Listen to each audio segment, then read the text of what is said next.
everyone, Alexa Donne here, and today I want to get into a little bit of real talk and discussion all about BookTube. This is our community, and I really feel like our community has changed a lot, and there's lots of kind of scuttlebutt and things going around, and there are videos kind of discussing the nuances in some spaces versus others, and I just thought this would be a really fascinating discussion topic, especially as someone who does really straddle a line. I'm obviously a bit more of an author tuber than a booktuber, but you know, I've been kind of familiar with the booktube world, first as a viewer and now on the other side as an author, and I do have thoughts. I want this mostly to be kind of an interesting discussion, but also real talk about what BookTube is, what it can be, what it should be, and where it is going.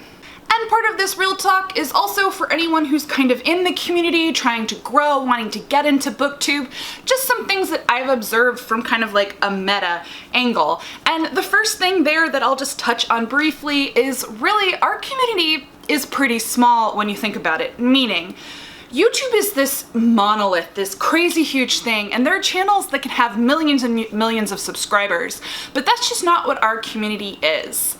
The biggest channel in BookTube has about 450,000 subscribers, and there are other really fantastic big channels that are kind of nudging into that ballpark, but it's really rare for a channel to hit and surpass 100K subs in BookTube. This really isn't a bad thing. It makes this a more personable community. But if you have a BookTube channel, want to start a BookTube channel, or just observing BookTube channels, you have to understand that BookTube has a ceiling. We're never going to be that kind of million plus, lifestyle vlogging or beauty tube community. And really, I think this means we have to take care of each other because it is smaller than you think it is, and we are all essentially going to run into each other. And to this end, BookTube has a formula, and I've been seeing a lot of pushback against, oh, all the channels are the same, but also it's the very thing that kind of grew BookTube and made BookTube what it is that now defines BookTube. It's personalities, it's people who love books and love reading, kind of sharing the things that they love about books and doing this through things like TBRs and hauls and wrap-ups. This is what people want to see. They want to see people that they like talking about the books that they're reading, plan on reading, and so on. Now, it's a whole other kind of subtopic that many booktubers do TBRs and they never read the books. Who's guilty of that? But that is another part of the topic when it comes to sponsorship and working with publishers, which is coming later in this video, so stay tuned for that real talk. But meaning, BookTube is really about the person behind the channel. It's about viewers connecting with a personality, a person, feeling engagement. So it's really all about who you are, your tastes, and what you bring to BookTube. But all of this, including and especially that cap I mentioned, brings me to the current state of BookTube, and the reality is that in a lot of ways BookTube is dying or peaking really. BookTube has reached a saturation point. If you've been paying attention, the big channels are reaching their subscriber ceiling from what we can tell. Views are down on videos across the board on all channels, but especially the bigger ones, and engagement is down too. Videos get fewer likes, they get fewer comments. And you've probably heard some booktubers talking about this openly on Instagram or Twitter or even on YouTube about views being down, engagement being down, and this means monetization is down. So we're also seeing a phase where it's no longer possible for most booktubers to, make a living or even a part-time living off of their BookTube channel, which is leading to all sorts of interesting things. And I want to point out that so much of this is YouTube making changes to their algorithm and how things work on YouTube. The problem is real. What you're seeing isn't just a few people complaining. It's real. I've talked to multiple booktubers and also observed it myself. You can go to any booktuber's channel and compare what older videos got versus new ones. This has also happened in AuthorTube, by the way. It's why it's so challenging to start a channel now in this YouTube ecosystem and grow. It is legitimately harder. And what I find interesting about kind of this trend is that it has led to the rise and breakout of smaller channels who do more kind of transparent, honest or kind of very dramatic outside the box content because they're trying to break out of the formula, but also counter what the bigger channels are doing, which largely don't do negative content. And part of what has contributed to this is what I call the catch-22 of growth on BookTube. What people strive for when they start a BookTube channel and what contributes to growth. And that is mostly you want to get big enough to be noticed by publishers to get on their PR lists, essentially. PR lists, I watch too much BeautyTube. But you want to get on their list so that you can get ARCs and other advanced copies so that you can stay ahead of the curve, because everyone wants to get to a video first or within the first wave of videos because you're more likely to get attention and views if you're the first person to talk about something. So it's kind of this game or system that you engage in when you start a channel. You're like, okay, I need to build myself up so that I can start getting ARCs, and then maybe even work with publishers more intimately on sponsorships, which separate topic, coming back to that. But it's a catch-22 because when you grow enough to be noticed by publishers and start working with publishers, you get into the conflict of interest zone when it comes to publishers. And that's really what I want to focus on in this wonderful Real Talk About BookTube video, because I think that it is discussed, but often there's something missing from the discussion. And I want to cover that. So once you start working with a publisher in any official capacity, whether it's receiving ARCs or working with them on sponsorships, you have a business relationship with that publisher. Now, if you're just on an ARC list and you're receiving books ahead of time, you are essentially functioning kind of like a journalist, and that's the distinction I want to draw, where you are free to say anything you want about something that you receive for review, a copy that you receive for review. That's how it works in any industry, film critics or television, whatnot. It is a free market of opinion and the basis of criticism. That is the point, and it is understood when a publisher sends out material that they are sending it out to be judged freely by the people to whom they are sending it. And honestly, the free market of opinion benefits a lot of creative work. Of course, an overwhelmingly negative reaction can hurt a work, but an overwhelmingly positive reaction can help it, or even things that go down the middle but are honest and kind of weigh pros and cons. They help people make purchasing decisions, and also most readers read middle of the road reviews rather than overwhelmingly positive ones, and are more likely to turn to those to, decide what to read. At least that's what I do. So meaning criticism is the point, but I do want to say that if you are essentially acting like a journalist, and sidebar, I went to school for journalism. I have a degree in journalism, so I do approach this topic in this kind of industry, the rise of anyone can say anything they want on the internet. Many of them are acting in place of journalists, and so I do think you should adhere to essentially journalistic standards. And when it comes to criticism, which is what I went to college for, I wanted to be a film critic, hello, it's important to be critical but analytical. You want to say something valuable and smart, essentially, about the thing that you're criticizing or that you are analyzing the pros and cons of.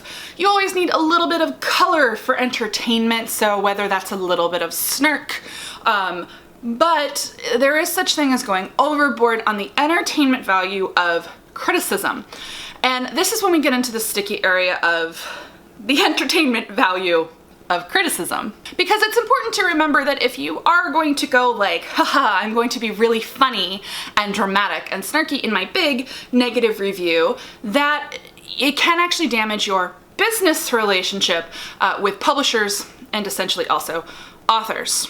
Now, we've seen this happen on Goodreads too. The most popular Goodreads reviewer accounts are by people who essentially became famous for doing snarky reviews on books with like funny gifs and so on, and some of them are totally fine and others honestly really walk the line of being, personal attacks on authors. It's very strange, to read them on the reader side and find them amusing, but then also go, oh wait. But I hope none of those people want to write books or work professionally with publishers long term, but I digress. And honestly, it's not cool, but film studios and whatnot can also stop working with journalists if they feel that they're just, doing entertainment smear campaigns and it's not actually criticism. That is always a consequence that can happen. But generally, that's the rule of thumb. When you start working with publishers, be critical but fair and you're fine. But now we come to the sticky topic that you're all here for, tea spilling, real talk, I don't know. And that is when the relationship between you and the publisher changes when you start accepting money to work with publishers. And this is when things get really interesting, because at that point, in my opinion, and this is all kind of my analysis of the situation, what I think, at that point, you've crossed a line. You're no longer a journalist. Journalists do not get paid to consider work, paid consideration. And in fact, in journalism, there's this whole thing, specifically on the film review circuit, called press junkets.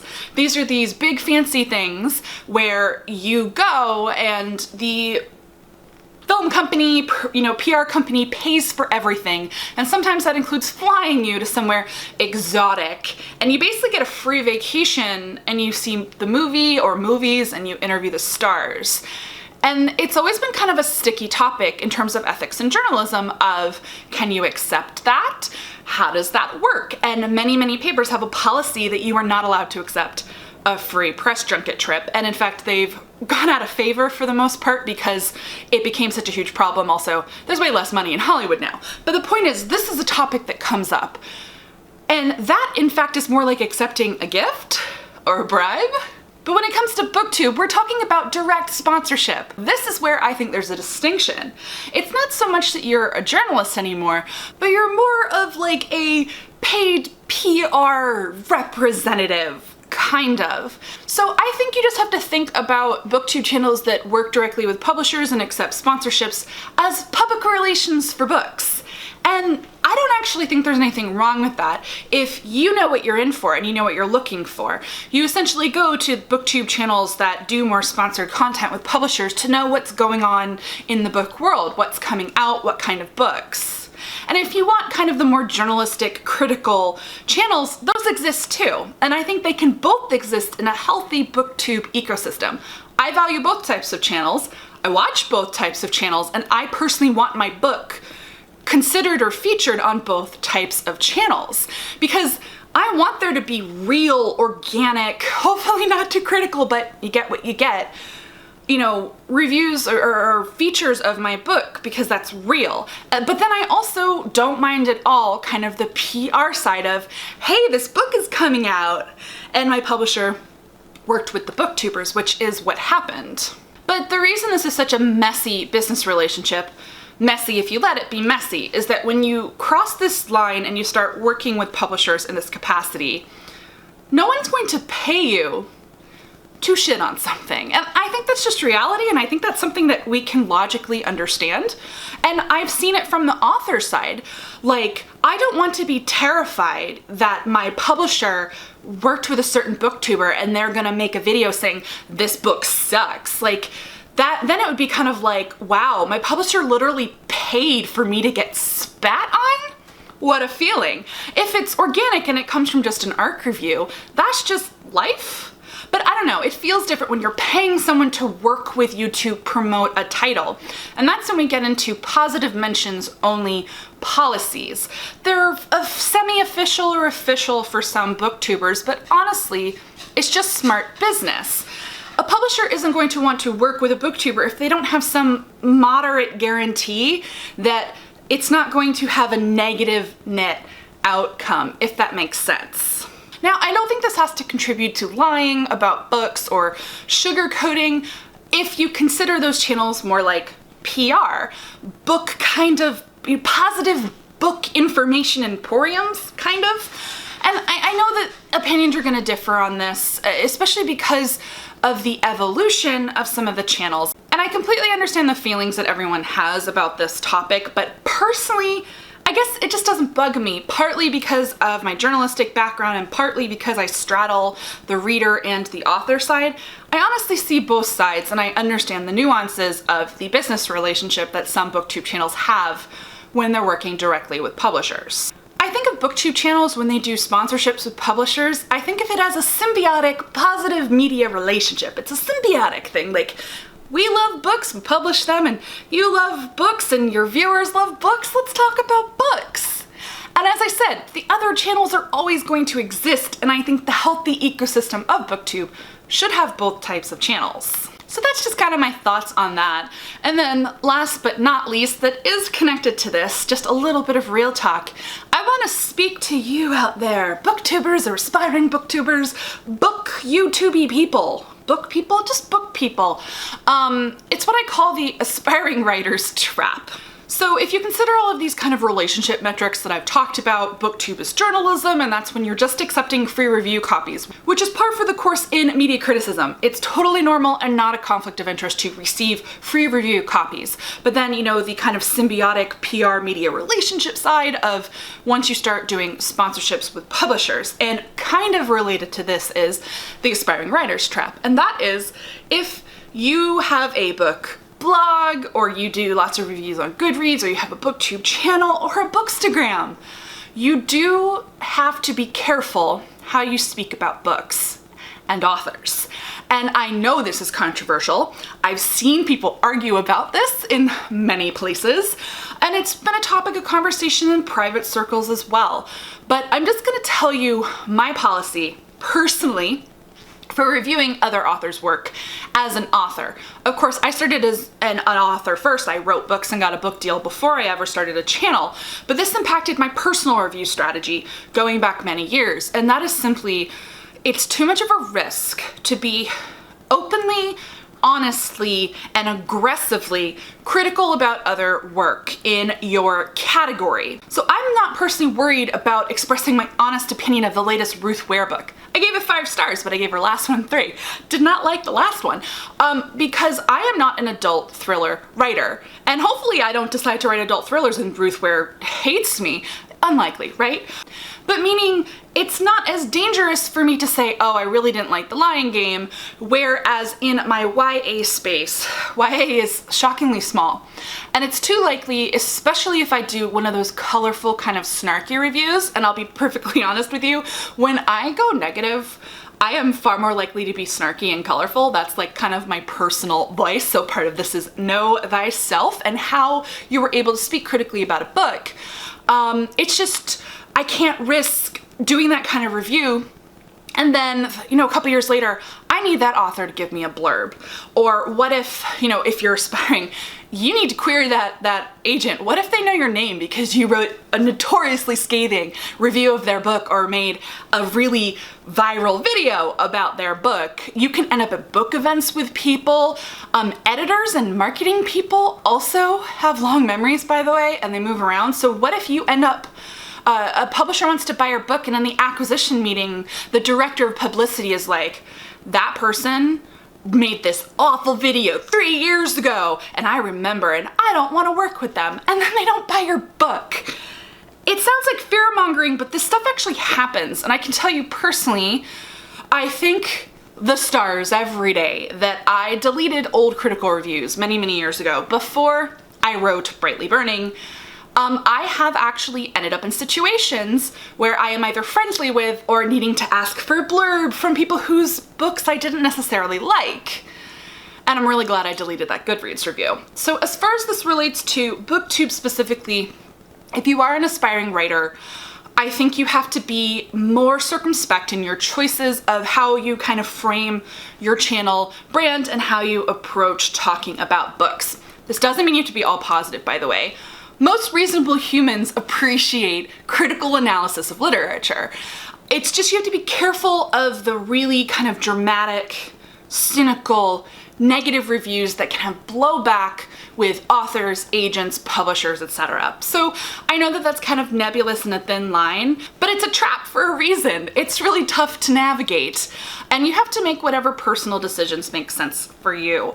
But I'm just throwing that in there because I think it's important to share, especially because, well, A, there are so many aspiring writers on BookTube, and B, if you hadn't noticed, a ton of the booktubers are now publishing books. So these are just decisions that people have to make. So that is to say, it's just something to keep in mind if you are an aspiring writer and you're on BookTube and you're working with publishers and you're considering kind of the vibe of your channel, or you want to do sponsored content. All of these things kind of impact each other because we don't live in a perfect world or a vacuum where you can just say anything you want on the internet. I mean, you can. Free speech is a thing, but the thing about free speech is that other people are free to react however they want to you. So I just think these are interesting things about BookTube to consider.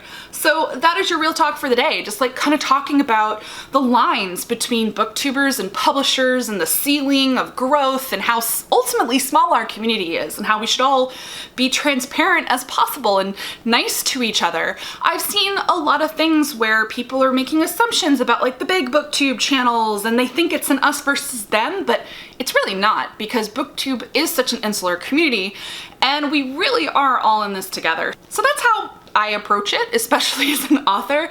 Let me tell you, a whole other topic is how weird it is seeing your book on BookTube, because it's very weird.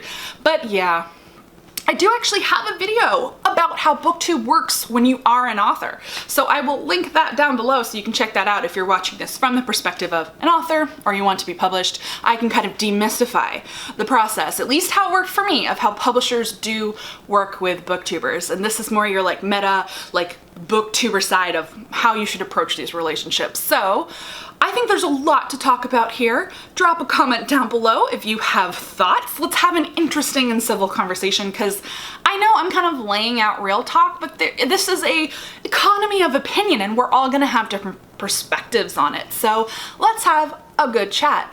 Give this video a thumbs up if you like it, and I mean, I'll try to make more interesting discussion videos, because I try not to think about this as tea spilling, because I don't think any of this is actually a secret. We just don't always talk about it. So if you're not already subscribed, go ahead and do that. I post new videos 2 to 3 times a week. Thank you so much for watching, and as always guys, happy reading, happy writing, and happy YouTubing.